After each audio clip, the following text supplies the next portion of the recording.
Hello friends, rings of പവറിൻ്റെ 4ാമത്തെ episode ഇന്ന് റിലീസായിട്ടുണ്ട്.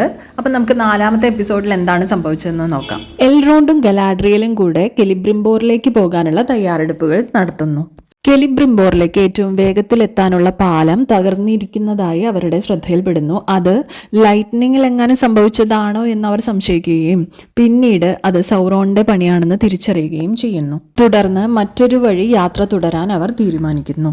മറ്റൊരിടത്ത് സ്ട്രേഞ്ചർ നോറിയെയും പോപ്പിയെയും അന്വേഷിച്ച് നടക്കുന്നു. വഴിക്ക് അയാളൊരു ആട്ടിടയനെ കണ്ടുമുട്ടുന്നു. തന്റെ കൈവശമുള്ള മാപ്പിലെ നക്ഷത്ര സമൂഹത്തെക്കുറിച്ച് എന്തെങ്കിലും അറിയാമോ എന്ന് സ്ട്രേഞ്ചർ ആട്ടിടയനോട് ചോദിക്കുന്നു. പെട്ടെന്ന് അയാളുടെ കൈവശമിരുന്ന മാപ്പ് പറന്നുപോയി മരച്ചില്ലയിൽ കുടുങ്ങുന്നു. മരച്ചില്ലയ്ക്ക് എന്തോ പ്രത്യേകതയുണ്ടെന്ന് തോന്നിയ സ്ട്രേഞ്ചർ അത് ഒടിക്കാൻ ശ്രമിക്കുമ്പോൾ ആ മരം ആളെ തന്നെ അപ്പാടെ ഉള്ളിലേക്ക് വലിച്ചെടുക്കുന്നു. മറ്റൊരിടത്ത് നോറിയും പോപ്പിയും തങ്ങളെവിടെയാണ് അകപ്പെട്ടതെന്ന് അറിയാതെ കുഴങ്ങി നിൽക്കുമ്പോൾ ആക്രമണ സംഘം ഇവരെ തേടി അലയുന്നത് കണ്ണിൽപ്പെടുകയും ഒളിച്ചിരിക്കാൻ ശ്രമിക്കുകയും ചെയ്യുന്നു. പിന്നീട് അവർ മെർമാക് എന്ന സ്റ്റൂറിനെ കണ്ടുമുട്ടുന്നു. ഹെർഫുഡ്സ് പോലെ മറ്റൊരു തരം ഹോബിറ്റ് ബ്രീഡാണ് സ്റ്റൂസ്.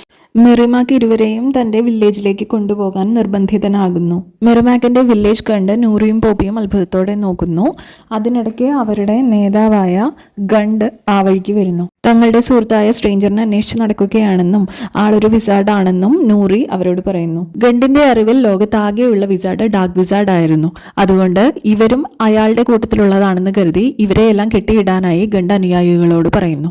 സ്ട്രേഞ്ചറെയും കൂട്ടരെയും പിന്തുടർന്ന മുഖം മൂടിക്കാരെ എന്തൊക്കെയാണ് സംഭവിച്ചെന്ന് വിശദമായി ഡാർക്ക് വിസാർഡിനെ അറിയിക്കുന്നു. സ്ട്രേഞ്ചറിനെ ഇസ്റ്റാർ എന്നാണ് അവർ പറയുന്നത്. ഇസ്റ്റാറിന്റെ കാര്യം താൻ നോക്കിക്കൊള്ളാമെന്നും ഹെർഫുഡ്സിന്റെ കാര്യം നിങ്ങൾ നോക്കണമെന്നും മുഖം മൂടിയോട് ഡാർക്ക് വിസാർഡ് പറയുന്നു. ഇതേസമയം ആട്ടിടയൻ മരത്തിനകത്ത് കുടുങ്ങിയ സ്ട്രേഞ്ചറെ രക്ഷിക്കുന്നു. സത്യത്തിൽ നിങ്ങൾ ആരാണെന്ന് പറയണമെന്ന് സ്ട്രേഞ്ചർ ആട്ടിടയനോട് പറയുന്നു. ആട്ടിടയൻ പറയുന്നു തന്റെ പേര് ടോം ബോംബോഡിൻ എന്നാണെന്ന്. കുളിച്ച് ഫ്രഷ് ആവാനും മറ്റുമുള്ള സൗകര്യങ്ങൾ ആട്ടിടയൻ സ്ട്രേഞ്ചറിന് ചെയ്തു കൊടുക്കുന്നു. നിങ്ങളെ കൂടാതെ പുറത്ത് ആരെങ്കിലും ഉണ്ടോ എന്ന് ടോമിനോട് സ്ട്രേഞ്ചർ ചോദിക്കുന്നു. ഒരു സ്ത്രീ പാട്ട് പാടുന്നത് കേട്ടു, അതുകൊണ്ടാണ് ചോദിച്ചതെന്ന് പറയുന്നത് കേട്ട് ടോം ചിരിച്ചുകൊണ്ട് പോകുന്നു. ആരാണെന്ന ചോദ്യം ടോമിനോട് സ്ട്രേഞ്ചർ ആവർത്തിക്കുന്നു. എൽഡസ്റ്റ് എന്ന് ടോം മറുപടി പറയുന്നു. ഈ മാജിക് എല്ലാം തന്നെയും പഠിപ്പിക്കാമോ എന്ന് സ്ട്രേഞ്ചർ ടോമിനോട് ചോദിക്കുന്നു. സത്യത്തിൽ താങ്കളുടെ അടുത്ത് എത്തിച്ചേരാനുള്ളതായിരുന്നു ആ മാപ്പ് അല്ലേ എന്നും സ്ട്രേഞ്ചർ ചോദിക്കുന്നു. പെട്ടെന്ന് പുറത്ത് കുതിര ചനയ്ക്കുന്ന ശബ്ദം കേൾക്കാം. അവരാരാണെന്നും എന്തിനാണ് തന്നെ ഹണ്ട് ചെയ്യുന്നതെന്നും സ്ട്രേഞ്ചർ ടോമിനോട് ചോദിക്കുന്നു. സ്ട്രേഞ്ചർ മാത്രമല്ല ലോകത്തുള്ള ഏക ഇസ്താർ എന്നും ഫസ്റ്റ് ഇസ്താർ ഡാർക്ക് വിസാർഡ് ആണെന്നും ടോം പറയുന്നു. ഡാർക്ക് വിസാർഡും സൗറോണും കൂടി ചേർന്ന് മിഡിൽ എർത്ത് ചാരമാക്കി തീർക്കുമെന്നും ഇത് തടയാൻ തനിക്കാവില്ല എന്നും താൻ വെറും വാണ്ടറർ മാത്രമാണെന്നും വാറിയർ അല്ലെന്നും ടോം പറയുന്നുണ്ട്. ഡാർക്ക് വിസാർഡിനെയും സൗറോണിനെയും അഭിമുഖീകരിക്കേണ്ടത് സ്ട്രേഞ്ചറുടെ ദൗത്യമാണെന്നും ടോം പറയുന്നു. എൽറോണ്ടും സംഘവും ബാരോഡൗൺസിൽ എത്തുന്നു. ഹൈക്കിംഗ് കെലിബ്രിംബോറിലേക്ക് അയച്ച സന്ദേശം അവിടെ എത്തിയില്ല എന്ന സത്യം തിരിച്ചറിയുന്നു. ഇരുട്ടിൽ നിന്നും വരുന്ന ചങ്ങലകൾ ടിമോറിന്റെ കാലിൽ ചുറ്റിപ്പിണയുകയും അവനെ ഒരു ഗുഹയിലേക്ക് വലിച്ചിഴയ്ക്കുകയും ചെയ്യും. ഇവരെ ആക്രമിച്ചത് ബാരോവൈറ്റ്സ് ആയിരുന്നു. അവരോടൊപ്പം അടക്കിയ ആയുധങ്ങൾ കൊണ്ട് മാത്രമേ അവരെ നശിപ്പിക്കാനാകൂ. ഇത് മനസ്സിലാക്കിയ എൽറോണ്ട് അവരുടെ കല്ലറകളിൽ നിന്നും അവരുടെ ആയുധങ്ങൾ പുറത്തെടുത്ത് ഇവയെ നശിപ്പിക്കുന്നു.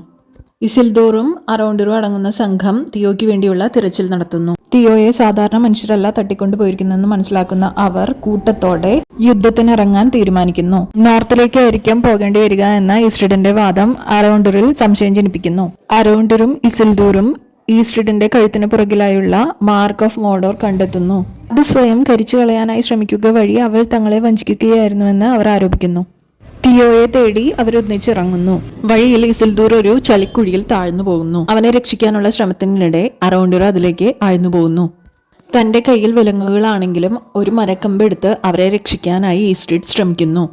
ചളിയിൽ നിന്നും ഭീമാകാരനായ ഒരു ജീവി പുറത്തേക്ക് വന്ന് അവളെ ആക്രമിക്കാൻ ശ്രമിക്കുന്നു. അറൗണ്ടർ അതിനെ കൊന്ന് മൂവരുടെയും ജീവൻ രക്ഷിക്കുന്നു.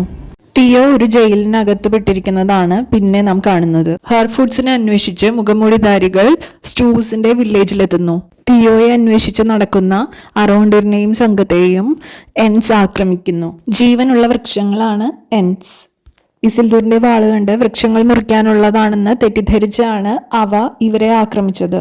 ഒരു പടക്കെ ഓർക്കുകൾ വഴിയിലുള്ള വൃക്ഷങ്ങളും ചെടികളും എല്ലാം നശിപ്പിച്ചുകൊണ്ടും തീയിട്ടുകൊണ്ടും മുന്നോട്ട് പോകുന്നുണ്ടെന്ന് എൻഡുകൾ അറൗണ്ടറിനോടും സംഘത്തോടും പറയും. മറ്റുള്ളവർ ഇവരോട് ചെയ്ത തെറ്റിന് അറൗണ്ടർ ഇവരോട് ക്ഷമ ചോദിക്കുന്നു. ഇത് കേട്ട് എൻസ് തിയോയെയും സംഘത്തെയും വെറുതെ വിടുകയും ഇവരോട് യാത്ര പറഞ്ഞ് യാത്ര തുടരുകയും ചെയ്യും. ഓർക്കുകളെ തേടി യാത്ര തുടരാൻ അറൗണ്ടർ തീരുമാനിക്കും. എൽറോണ്ടും സംഘവും ഒരു കൂട്ടം ഓർക്കുകൾ പോകുന്നത് കാണുന്നു. കൂട്ടത്തിലുള്ള ഓർക്കുകൾ ഒരു കുതിരയെ ഓടിച്ചിട്ട് പിടിക്കാൻ ശ്രമിക്കുന്നതിനിടയിൽ എയ്ത അമ്പ് എൽറോണ്ടിന്റെ കൂട്ടത്തിലെ ഒരാളുടെ വയറിൽ കുത്തിക്കയറുന്നു. ഓർക്കുകൾ എൽഫിന്റെ മണം പിടിക്കുന്നു. അടുത്തെവിടെയോ എൽഫുകൾ ഉണ്ടെന്ന് തിരിച്ചറിഞ്ഞ ഓർക്കുകൾ തിരച്ചിൽ ആരംഭിക്കുന്നു.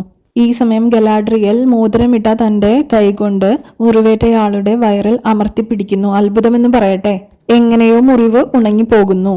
എല്ലാവരും അമ്പരന്നിരിക്കെ ഗലാഡ്രിയൽ തന്റെ കയ്യിൽ നിന്നും മോതിരം അഴിച്ച് അത് എൽറോണ്ടിന്റെ പക്കൽ ഏൽപ്പിക്കുന്നു. ഉടൻ ഹൈക്കിങ്ങിനടുത്തേക്ക് തിരിക്കണമെന്നും ഓർക്കുകളുടെ സംഘം കെലിബ്രിംബോറിലേക്ക് പോകുന്ന വിവരം അദ്ദേഹത്തെ അറിയിക്കണമെന്നും ഓർക്കുകളുടെ ഈ കൂട്ടത്തെ താൻ ഒറ്റയ്ക്ക് നേരിട്ട് കൊള്ളാമെന്നും ഗലാഡ്രിയൽ എൽറോണ്ടിനോട് പറയുന്നു. പിന്നീട് നാം കാണുന്നത് ഏതാനും മിനിറ്റുകൾ നീണ്ടു നിൽക്കുന്ന ഗംഭീര ആക്ഷൻ സീനുകളാണ്. ഒരു കൂട്ടം ഓർക്കുകളെ ഗലാഡ്രിയൽ ഒറ്റയ്ക്ക് നേരിടുന്നു.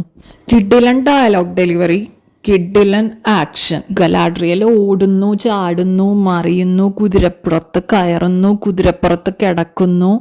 അങ്ങനെ the lord of the rings ട്രിലോജിയിലും അതുപോലെ തന്നെ ഹോബിറ്റ്സിൻ്റെ 3 സിനിമകളിലും ഗലാഡ്രിയലിനെ കാണിക്കുന്നുണ്ടെങ്കിലും അതൊരു ചെറിയ അപ്പിയറൻസ് ആണ്. പിന്നെ ഇത്രയും ഒരു ആക്ഷൻ സീക്വൻസ് ഉള്ള ഒരു കഥാപാത്രമായിട്ട് അല്ല ആ 2 വിഭാഗത്തിൽ, അതായത് ഹോബിറ്റ്സിലും ലോർഡ് ഓഫ് ദ റിങ്സിലും ഗലാഡ്രിയലിനെ കാസ്റ്റ് ചെയ്തിരിക്കുന്നത്. ഇതിലെ കാസ്റ്റിംഗ് അടിപൊളിയായിട്ടുണ്ട്.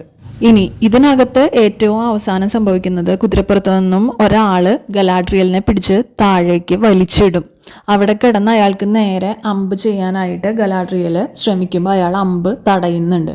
അത് അഡാറായിരുന്നു. ഈ ഒരു സീനോട് കൂടി 4ാമത്തെ എപ്പിസോഡ് അവർ അവസാനിപ്പിക്കുകയാണ് ചെയ്തത്. ഇനി 5ാമത്തെ എപ്പിസോഡ് സെപ്റ്റംബർ 12-നാണ് റിലീസാവുന്നത്. ഇതിനകത്ത് ഒരു സംഭവം മിസ്സിംഗ് ഉണ്ടായിരുന്നത് കെലിബ്രിംബോറിലെ സംഭവവികാസങ്ങൾ കാണിച്ചില്ലായിരുന്നു. ഡ്യൂറിനെയും സംഘത്തിന്റെയും കഥയും ഇതിൽ കാണിച്ചിട്ടില്ലായിരുന്നു. സോ അതൊരു ചെറിയ കൈൻഡ് ഓഫ് ഇൻകംപ്ലീഷൻ പോലെ ഫീൽ ചെയ്യുന്നു. സോ വീഡിയോ നിങ്ങൾക്ക് ഇഷ്ടപ്പെട്ടു എങ്കിൽ ലൈക്ക് ചെയ്യുക, കമന്റ് ചെയ്യുക, ഷെയർ ചെയ്യുക, ചാനൽ സബ്സ്ക്രൈബ് ചെയ്യുക. Malayali from Thrissur signing off. Good bye. Have A good night.